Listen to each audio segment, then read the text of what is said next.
A solidão, e especialmente a solidão masculina, tomou proporções tão grandes que países como o Japão e o Reino Unido criaram o Ministério da Solidão. Isso acompanha, inclusive, decisões que a Organização Mundial da Saúde tomou, colocando a solidão como uma epidemia global. Os danos causados ao organismo, psicologicamente e fisiologicamente, já são comparados à obesidade e ao tabagismo. No livro A Gente Mira no Amor e Acerta a Solidão, a psicanalista Anna Sui diferencia dois tipos de solidão. Uma solidão estrutural, que faz parte de nós, todos nós nascemos e morremos sozinhos, então faz parte de nós lidar com essa solidão. E por outro lado, uma solidão causada pelo isolamento. E é justamente essa solidão causada pelo isolamento que tem sido vista pelas organizações de saúde como um perigo global. Apesar dessa solidão afetar homens e mulheres, ela tem sido um problema principalmente para os homens, porque os homens têm mais dificuldade de buscar apoio emocional, de pedir ajuda. Principalmente porque é muito comum que nós, homens, aprendemos a não demonstrar sentimentos, não demonstrar fraqueza. Muitas vezes a gente vê a solidão como uma questão menor. E, na verdade, nós somos uma espécie que não consegue sobreviver sem o outro. Então, sem os outros, ou a gente não sobrevive, ou a gente vive muito mal. Em uma entrevista recente para a UOL, para o programa Alt Tabet, a psicanalista Anna Sui, que é a autora desse livro que eu comentei, ela fala um pouco sobre as causas desse isolamento e dessa solidão. Em relação aos homens, ela acredita que os homens se isolam justamente pela dificuldade de se relacionar. Aí eu acho que a gente entra na coisa do isolamento, quando a gente está falando do lado masculino, sobretudo. Porque os homens, eles tendem a fazer isso, a se defender. Mas a ver com, para não correr o risco de, eu nem vou tentar. Eu nem vou entrar nisso. Então os homens desistiriam de se relacionar para não ter que lidar com a rejeição, com a frustração e enfrentar as próprias inseguranças. Na entrevista, ela também associa o crescimento da misoginia a esses homens que se isolam e acabam se associando com outros homens que formam grupos que cultuam o horror ao feminino, o horror e o ódio às mulheres. Bom, se fosse não vou nem tentar e ponto, tava até bom. É verdade. O problema é que muitas vezes isso se transforma em misoginia, né? É aquela coisa dos incel, do ódio, agora eu odeio as mulheres, eu quero... Por que isso acontece? É o próprio o cerne do machismo mesmo, né? A gente tem uma sociedade que é muito sustentada em torno do horror ao feminino. A resposta dela, como a gente pode ver, associa os crimes e também a formação desses grupos ao próprio machismo, a um poder que o homem não quer abrir mão. Inclusive essa ideia de que o homem precisa ser provedor, chefe da família, etc. O mundo ele mudou muito. Até pouco tempo atrás as mulheres mal tinham direitos, não ocupavam lugares de poder e isso felizmente está mudando. Sempre que o mundo muda, a nossa biologia exige que a gente se adapte. E se adaptar não é um processo puramente racional ou simples. E isso não é uma ideia da minha cabeça, que eu inventei. É uma condição puramente biológica. Nosso cérebro é uma máquina de previsão. E é isso que explica o que é o inconsciente. Tudo que a gente aprende, a gente precisa tornar automático para a gente não gastar tanta energia do nosso cérebro. O cérebro está sempre fazendo isso, ele é um gerente do nosso corpo e das nossas necessidades. Então ele está sempre tentando fazer a gente sobreviver e economizar energia. É por isso que ele torna os aprendizados automáticos. É como aprender a dirigir. Lá no início, quando você estava começando a aprender, você precisava pensar em cada movimento. Você ficava nervoso e tal. Depois que você tira a carta, que você se desenvolve, você não precisa mais pensar como dirigir. Você não precisa mais pensar na força que o seu pé precisa exercer, como você precisa controlar suas mãos, como é o câmbio, etc. E a mesma coisa acontece com as nossas necessidades emocionais. E basicamente o que a gente faz na vida é tentar satisfazer essas necessidades emocionais. A gente está sempre buscando o prazer e tentando evitar a dor. Tudo que a gente faz na vida é para satisfazer essas necessidades.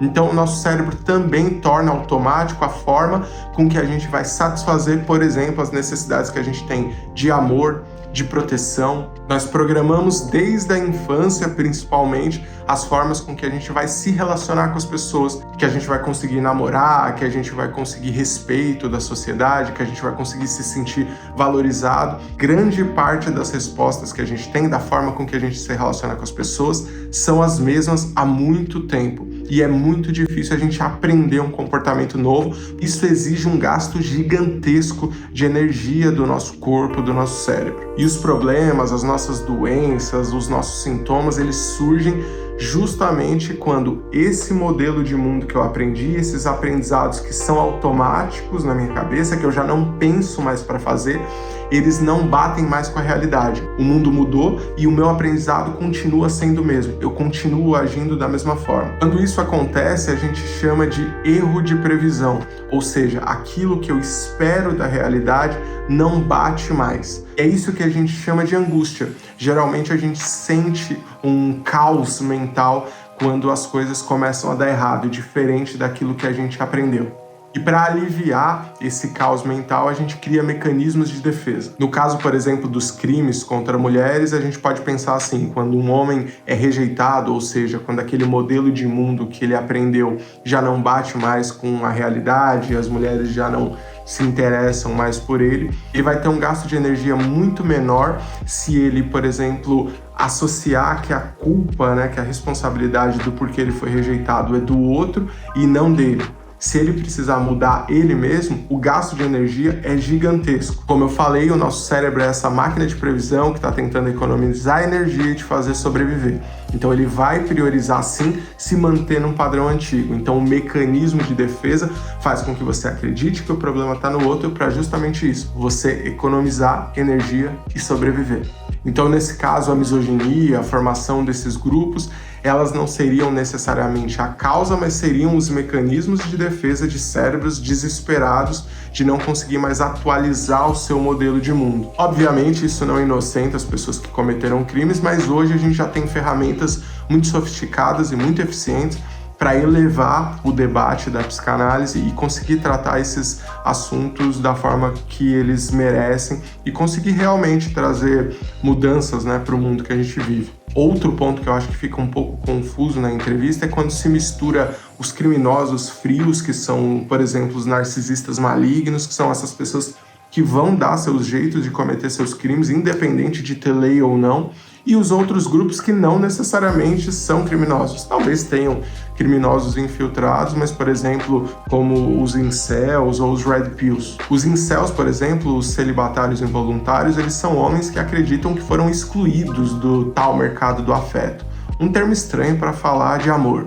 Eles acreditam que não são valorizados, não vão ser amados e grande parte responsabiliza as mulheres por isso. Não são necessariamente criminosos, podem ter criminosos infiltrados, mas sim participam de grupos que cultuam e responsabilizam as mulheres pelo próprio sofrimento. Os red pills raramente são criminosos, apesar de eu não concordar com a visão de mundo deles, e acredite que em algum momento sim, eles colaboram para distorcer a visão de mundo de muita gente em relação às mulheres. Mas eles não agem necessariamente pelo ódio. O mecanismo de defesa deles é intelectualizar as relações como uma forma de controle e sim, tá numa base de pensamento deles ali uma ideia de que eles encontraram o segredo de como os homens e as mulheres se relacionam. Já os criminosos reais, frios, como eu disse, os narcisistas malignos, eles não têm sistemas emocionais que estão funcionando direito. Os red pills e os incels, eles sofrem. Eles podem ter dificuldade de expressar, de falar, os mecanismos de defesa deles acabam responsabilizando outras pessoas, mas sim, eles sentem coisas. O narcisista maligno, esse criminoso frio, ele não sofre pelo outro. Ele só sente uma fúria narcísica quando o poder dele é desafiado. E existe uma massa enorme de homens que simplesmente não se enquadram em nenhum desses casos, mas que têm dores semelhantes. E eu poderia resumir as dores desses homens em uma pergunta: o que é que eu preciso para poder ser valorizado, respeitado e amado? E a resposta que eu já escuto há muitos anos de homens atendendo como psicanalista é algo que a maioria dos homens realmente escutou, que é: você vale aquilo que você tem.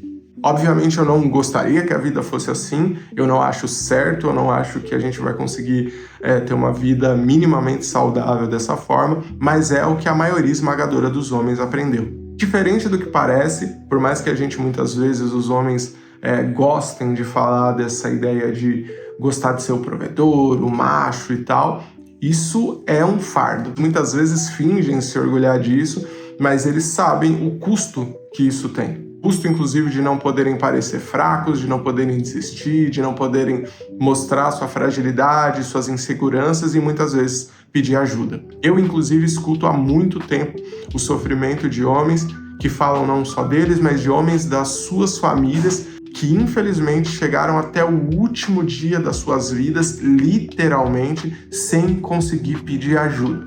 Os homens sentem e muito, mas não falam. E o que a gente pode esperar de tudo isso? Biologicamente é impossível que tudo isso aconteça, que toda essa repressão de sentimentos aconteça e que não tenha nenhuma consequência ruim para si, para nós mesmos e para os outros. A neuropsicanálise, ela mostra que o nosso cérebro de homens e mulheres é governado por impulsos primitivos que nascem e vão viver para sempre com a gente, como um impulso, por exemplo, chamado de pânico ou luto. Esse impulso, que é também um circuito cerebral, ele é ativado toda vez que a gente se sente desamparado, que a gente se sente muito sozinho ou abandonado. Nós temos 7 impulsos, eu vou citar só 2 aqui. O segundo impulso é um impulso de busca. É ele que impulsiona a gente a buscar as coisas na vida, a levantar da cama e querer conhecer coisas novas, pessoas novas, lugares novos, buscar recursos para sobreviver. É o básico da nossa vida, a gente usa esse impulso o tempo todo, inclusive quando a gente está dormindo. Quando o homem aprende que ele não pode sentir, que o único valor dele está em ser o provedor, o macho, o cara frio que não tem fragilidade, que não pode demonstrar fraqueza ou as suas inseguranças, ele tem que aprender a reprimir esses circuitos, esses impulsos. Só que o problema é que não existe isso. Você pode reprimir pensamentos e comportamento, mas não existe reprimir um impulso biológico. Então não tem como você desligar esse alarme químico do cérebro que existe justamente para te fazer sobreviver, para te alertar de coisas que estão te faltando. Esses circuitos, esses impulsos só existem justamente para te avisar, olha, tá faltando aqui uma companheira, um amigo, olha, você tá muito parado, você precisa buscar recursos para sobreviver. É para isso que esses circuitos existem. E como a gente aprende na psicanálise e na neuropsicanálise, mesmo que a gente tente reprimir o comportamento e o pensamento, esse sentimento ele sempre vai voltar, esse afeto ele sempre vai voltar. Se o homem não tem um repertório para conseguir satisfazer essa necessidade, ou seja, uma válvula de escape, você acaba implodindo ou explodindo. Então essa primeira consequência é a implosão, ou seja, para a gente manter essa imagem, né, o ideal do ego que a gente falou lá no início, desse homem inabalável, do macho, do provedor e tal, a gente gasta uma energia massiva, né, do nosso cérebro para conseguir esconder esses nossos sentimentos e manter essa imagem. A longo prazo, esse esforço, ele faz com que o nosso circuito de busca, que eu falei que é essa motivação que a gente tem para buscar recursos, para levantar da cama, para conhecer coisas novas, explorar o mundo, ele é desligado. É isso que causa em muitos homens a apatia, a melancolia e também casos, por exemplo, como a depressão. Por isso que tantos homens recorrem ao isolamento, ao silêncio ou a substâncias como o álcool, justamente para usar isso como uma automedicação, como um mecanismo de defesa para silenciar esse alarme de coisas que ele precisa satisfazer, como, por exemplo, a solidão dele, buscar um companheiro, uma amiga, uma namorada, mas que ele aprendeu que ele não pode pedir ajuda, que ele não pode demonstrar essa necessidade. Muitos desses homens, inclusive, aceitam o papel de funcionários das suas famílias, dos seus grupos, e assim eles acreditam que enquanto são úteis, eles não vão ser abandonados. A segunda consequência, a primeira foi a implosão, então a segunda é a explosão, que aí é quando afeta os outros e infelizmente chega em outras pessoas, como nos casos de crimes que a gente tem visto. Ninguém abre mão da própria liberdade, da própria dignidade, sem consequências graves. O homem ou a mulher, o ser humano que abre mão dos seus próprios sentimentos, daquilo que a pessoa é, para caber em um papel,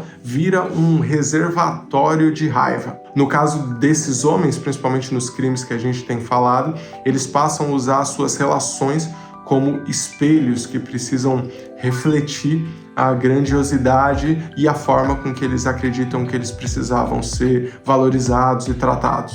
E quando a realidade se impõe, quando as pessoas que convivem com eles exercem sua liberdade, sua dignidade, seus direitos, por exemplo, de não querer mais estar no relacionamento, isso provoca um curto-circuito. Então é nesse momento que esse espelho que refletia a grandiosidade, as ideias de controle, ele se racha. Então o espelho quebra e também quebra a ilusão que esse homem acreditou a vida inteira, expondo a fragilidade e a dependência emocional. E aí a raiva toma o controle de uma forma cega e, infelizmente, em muitos casos acaba com ataque. E é aqui então que a solidão e o isolamento podem se tornar misoginia e ódio às mulheres. E nos casos mais intensos, infelizmente, como a gente tem visto diariamente, em violência letal.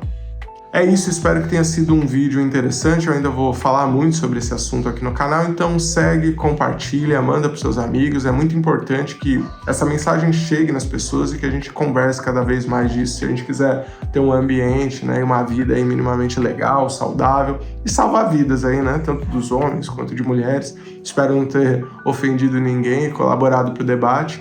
E é isso aí, sigam o canal. E eu vejo vocês na próxima, deixem comentários, falem sobre outros temas que vocês gostariam de saber, deixem suas dúvidas, e é isso aí. Valeu!